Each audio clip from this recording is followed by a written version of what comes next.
नमस्कार दोस्तों, स्वागत है आप सभी का हमारे इस YouTube चैनल में। आज के इस वीडियो में हम बात करेंगे कि महाराजा गंगा सिंह यूनिवर्सिटी बीकानेर की ओर से पीएचडी एंट्रेंस टेस्ट 2023 के लिए ऑनलाइन फॉर्म भरने शुरू कर दिए गए हैं। तो आज के इस वीडियो में यही हम एप्लीकेशन फॉर्म फिल करके आपको बताएंगे कि आप अपना एप्लीकेशन अपने मोबाइल फोन के जरिए किस प्रकार से भर सकते हैं। तो इसके लिए सबसे पहले तो आपको महाराजा गंगा सिंह यूनिवर्सिटी के एग्जामिनेशन पोर्टल पर आपको विजिट करना होगा। पोर्टल पर विजिट करेंगे तो वहाँ पर आपको पीएचडी एंट्रेंस टेस्ट का एक एप्लीकेशन आपको नजर आएगा, उस पर क्लिक करेंगे तो आप इस पोर्टल पर आप विजिट हो जाएंगे। या फिर आपको इस पोर्टल का जो डायरेक्ट लिंक है इस वीडियो के नीचे डिस्कशन पार्ट में भी आपको मिल जाएगा, वहाँ से भी क्लिक करके आप इस पोर्टल पर आप विजिट हो सकते हैं। आप इस पोर्टल पर आ जाते हैं तो यहाँ पर आपको एप्लीकेशन फॉर्म कॉलम में application for PET entrance test 2023 तो इसका आपको लिंक आपको नजर आएगा, इस पर आप क्लिक करेंगे तो इस तरह से आपके सामने एप्लीकेशन फॉर्म का फर्स्ट जो स्टेप है ओपन होगा। इस फर्स्ट स्टेप में सबसे पहले तो आपको कैंडिडेट की जो बेसिक जानकारी है वो आपको डालना है। बेसिक जानकारी में सबसे पहले तो आपको कैंडिडेट का जो इंग्लिश में नाम है वो यहाँ पर आपको दर्ज करना है। इसके बाद में कैंडिडेट का जो फादर का नाम है इंग्लिश में वो यहाँ पर डालेंगे। इसके बाद मदर का नाम भी यहाँ पर आप इंग्लिश में ही दर्ज करेंगे।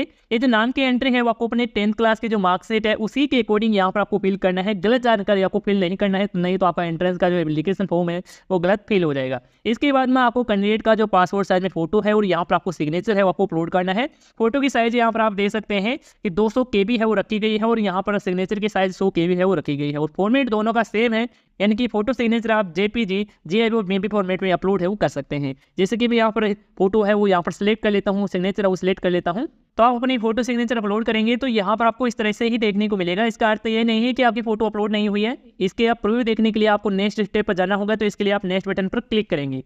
इसके बाद एप्लीकेशन फॉर्म का सेकंड स्टेप ओपन होगा। इस स्टेप में यहाँ पर देख सकते हैं कि आपकी फोटो और सिग्नेचर का प्रीव्यू है वो देखने को मिल गया है। तो यहाँ से आप चेक कर लेंगे कि आपकी फोटो और सिग्नेचर सही से देखने को मिल रहे हैं। यदि सही आ रहे हैं तो आपको नीचे की तरफ आपको स्क्रॉल करना है, तो यदि सही नहीं तो आप एक जाकर भी आप चेंज कर सकते हैं। नीचे की तरफ आएंगे तो यहाँ पर आपके नाम वगैरह की डिटेल्स वो देखने को मिल जाएगी जो आपने पहले वाले स्टेप में अपनी जानकारी फिल की थी। तो आपको इस स्टेप में सबसे पहले तो यहाँ पर आपको जेंडर का चेंज करना है, मेल फीमेल वो आप अपने अकॉर्डिंग सेलेक्ट वो कर सकते हैं। जैसे कि मैं यहाँ पर मेल का चेंज कर लेता हूँ। इसके बाद में आपको मैरिटल स्टेटस का चेंज करना है कि आप विवाहित है तो यहाँ पर मैरिड सेलेक्ट करेंगे, और यदि आप अविवाहित है यानी सिंगल है तो आप अनमेरिड आप सेलेक्ट कर लेंगे। और यदि आप मैरिड होते हैं तो यहाँ पर आपको स्पोर्ट्स नेम यानी कि पति पत्नी का जो नाम है वो यहाँ पर आपको देना होता है। इसके बाद में यहाँ पर आपको अपनी डेट ऑफ बर्थ है, डीओबी है वो यहाँ पर आपको अपनी 10th क्लास की जो मार्कशीट है उसी के अकॉर्डिंग यहाँ पर आपको सही से आपको सिलेक्ट है वो आपको करना होगा।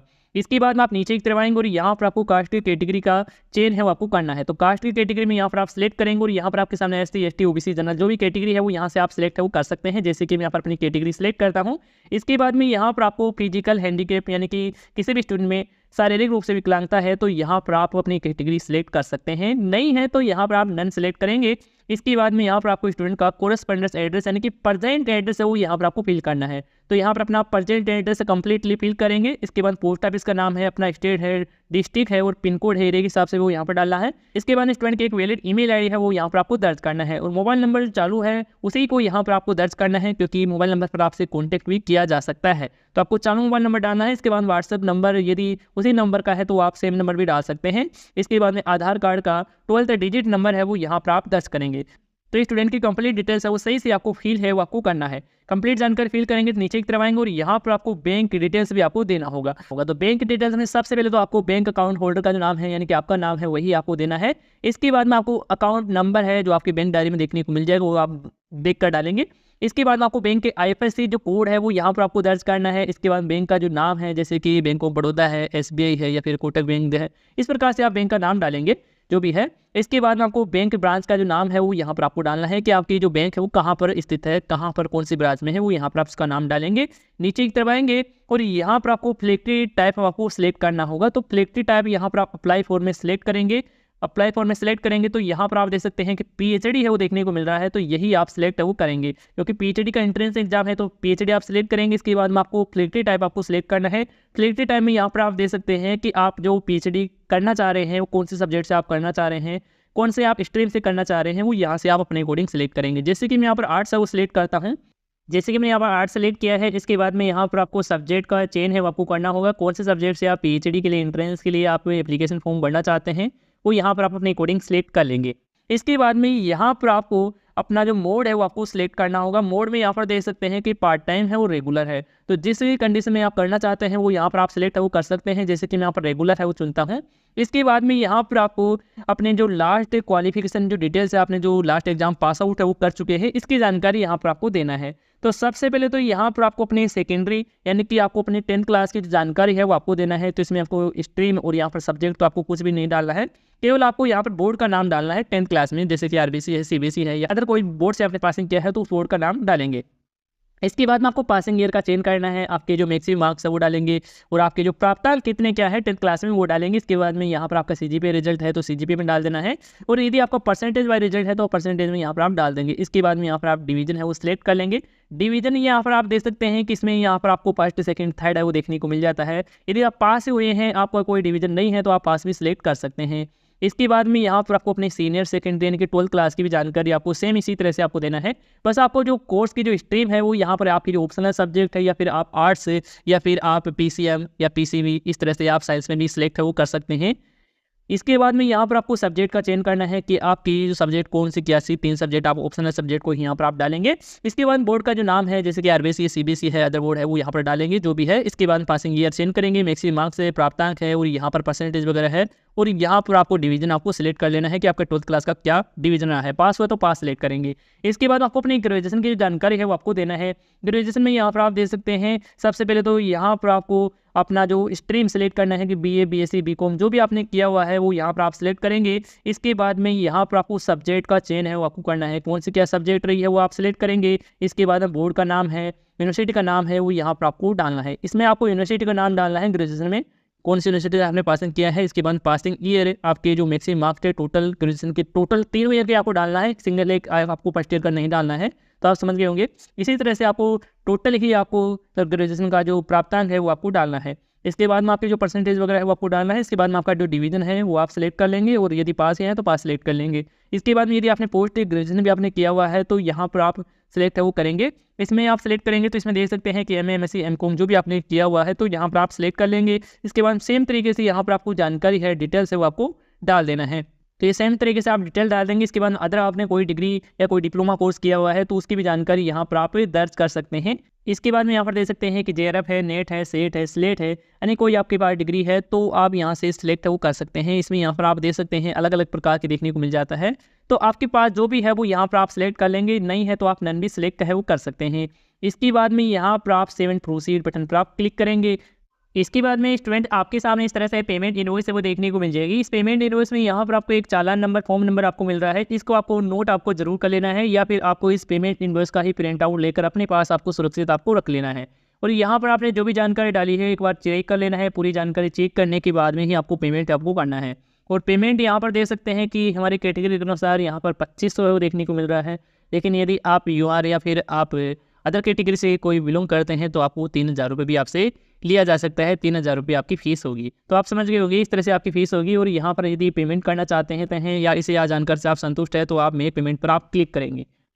इसके बाद में इस तरह से आपके सामने पेमेंट गेटवे ओपन हो जाएगा। पेमेंट गेटवे में यहाँ पर दे सकते हैं कि कार्ड के थ्रू आप पेमेंट कर सकते हैं, या फिर आप नेट बैंकिंग के माध्यम से भी आप पेमेंट है वो कर सकते हैं। कार्ड में आपके सामने 2 ऑप्शन देखने को मिलेगा, क्रेडिट कार्ड है और डेबिट कार्ड है। तो मैं यहाँ पर एक बार डेबिट कार्ड का चेंज करके आपको बता देता हूँ, जैसे कि मैं यहाँ पर डेबिट कार्ड सेलेक्ट करता हूँ। इसके बाद में यहाँ पर आपको डेबिट कार्ड ऑप्शन आप सेलेक्ट करेंगे, और यहाँ पर देख सकते हैं कि आपका जो डेबिट कार्ड है वो वीज़ा है, मास्टर है, रुपये कार्ड है। तो आप अपने अकॉर्डिंग सेलेक्ट करेंगे। सेलेक्ट करने के बाद आप कार्ड की डिटेल्स है वो यहाँ पर आप इंटर करेंगे, जैसे कि यहाँ पर आपको कार्ड का जो नंबर है और यहाँ पर कार्ड होल्डर का जो नाम है जो आपके डेबिट कार्ड पर दिया होता है वो नाम डालेंगे, वही नाम आपको दर्ज करना है। इसके बाद में एक्सपायरी डेट है, मंथ है वो यहाँ पर डालेंगे। इसके बाद सीवीवी नंबर है वो यहाँ पर आप इंटर करेंगे। इसके बाद पे नाउ बटन पर आप क्लिक करेंगे। जैसे आप पे नाउ बटन पर क्लिक करेंगे तो आपके बैंक से कनेक्टेड मोबाइल पर एक ओटीपी आएगा, ओटीपी डाल देंगे। इसके बाद आपका पेमेंट है वो सक्सेसफुली हो जाएगा। जैसे आपका पेमेंट है वो सक्सेसफुली हो जाता है, इसके बाद आपके सामने एप्लीकेशन फॉर्म का जो फाइनल जो प्रिंट आउट है वो देखने को मिल जाता है। एप्लीकेशन फॉर्म का जो फाइनल प्रिंट आउट लेकर अपने पास सुरक्षित आप रख लेंगे। और यदि आप प्रिंट आउट नहीं ले पाते हैं तो इसके लिए आपको बैक आ जाना है। बैक आएंगे और यहाँ पर आपको इसी पेज पर आ जाना है, और यहाँ पर आपको रीप्रिंट एग्जाम फॉर्म करके यहाँ पर आपको एक लिंक आपको देखने को मिल रहा है। इस पर आप क्लिक करेंगे, अपनी जानकारी डालेंगे, चालान नंबर डालेंगे, फॉर्म नंबर डालेंगे, तो आपका एप्लीकेशन फॉर्म का फाइनल जो प्रिंट आउट है वो देखने को मिल जाएगा। या फिर आपका चालान नंबर आप नोट नहीं करते हैं तो आप अपने चालान नंबर को भी सर्च कर सकते हैं अपने जनरल डिटेल्स डालकर। तो इस तरह से आप अपने एप्लीकेशन का फाइनल प्रिंट आउट भी ले सकते हैं यदि आप उस समय प्रिंट आउट वो नहीं ले पाते हैं। इसके अलावा दोस्तों यदि आप अपना पीएचडी एंट्रेंस एग्जाम के लिए ऑनलाइन एप्लीकेशन फॉर्म भर देते हैं, इसके बाद आपको इसका क्या कुछ करना है इसके बारे में भी हम जान लेते हैं। तो सबसे पहले स्टूडेंट हम बात करें कि आपकी जो फॉर्म भरने की जो लास्ट डेट है वो क्या है। तो फॉर्म भरने की लास्ट डेट है वो यहाँ पर देख सकते हैं कि 16 दिसंबर 2023 से वो रखी गई है। इससे पहले ही आप यदि एंट्रेंस देना चाहते हैं तो यहाँ पर आप एप्लीकेशन फॉर्म भर सकते हैं। और इसी नोटिफिकेशन में यहाँ पर आप दे सकते हैं कि आप अपना एप्लीकेशन फॉर्म कंप्लीटली आप फिल कर देते हैं। इसके बाद में एप्लीकेशन फॉर्म की जो हार्ड कॉपी है, उस हार्ड कॉपी के साथ कौन से दस्तावेज है, डॉक्यूमेंट है, वो आपको अटैच करना है। तो इसमें यहाँ पर देख सकते हैं कि आपकी जो सेकेंडरी यानी कि 10th क्लास की जो मार्कशीट है, सीनियर सेकेंडरी यानी कि 12th क्लास की जो मार्कशीट है, ग्रेजुएशन आपने पास किया है, फाइनल ईयर की मार्कशीट है, और यहाँ पर पोस्ट ग्रेजुएशन है, नेट JRF जो है वो यहाँ पर किया हुआ है, तो वो आप उसकी मार्कशीट है, कास्ट सर्टिफिकेट है जिसमें आप अपनी कास्ट की कैटेगरी के अनुसार जो भी लागू होता है वो आप अटैच करेंगे। टोमिका सर्टिफिकेट यानी कि मूल निवास प्रमाण पत्र है, और फिजिकल हैंडीकैप स्टूडेंट है तो फिजिकल हैंडीकैप स्टूडेंट का यहाँ पर प्रमाण पत्र भी अटैच करके यहाँ पर आपको लगाना होगा। तो आपके ये सभी ओरिजिनल डॉक्यूमेंट आपको नहीं लगाना है, आपकी सभी डॉक्यूमेंट की आपको एक फोटोकॉपी आपको करवा लेनी है। फोटोकॉपी कराकर आपको जो हार्ड कॉपी है उसके साथ आपको अटैच आपको करने हैं। और जब आप यहाँ पर अटैच कर रहे हैं तो उसको स्वयं प्रमाणित भी आपको करना है, यानी कि आपको अपना उस पर सिग्नेचर भी आपको करना है। तो स्वयं प्रमाणित करके ही आपको भेजना है, और यहाँ पर एड्रेस है वो यहाँ पर दिया गया है, इसी एड्रेस पर आपको भेजना है। और हार्ड कॉपी को जमा कराने की लास्ट डेट है वो 22 दिसंबर 2023 से वो रखी गई है। 22 दिसंबर 2023 से पहले अपनी हार्ड कॉपी आप जमा करा दी, यदि आपने एप्लीकेशन फॉर्म है कम्प्लीटली आपने फिल कर दिया है। तो इसमें कुरियर के लिए भी कहा गया है कि आप कुरियर से भी आप भेज सकते हैं जो भी आप डॉक्यूमेंट आप भेज रहे हैं।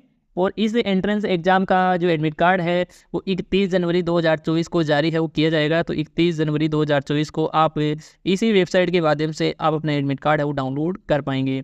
तो कुरियर आप कर रहे हैं तो कुरियर का जो एड्रेस है वो इस तरह से आपको लिखना है, वो यहाँ पर आप देख सकते हैं। इसी तरह से आपको एड्रेस आपको लिख कर आपको भेजना होगा। तो इस तरह से स्टूडेंट है आप महाराजा गंगा सिंह यूनिवर्सिटी के द्वारा PhD एंट्रेंस टेस्ट के लिए आप एप्लीकेशन फॉर्म है वो भर सकते हैं। यदि आपको एप्लीकेशन को भरने में किसी प्रकार की आपको समस्या आती है, कोई एरर देखने को मिलता है, तो आप हमें कमेंट करके आप बता सकते हैं। धन्यवाद दोस्तों।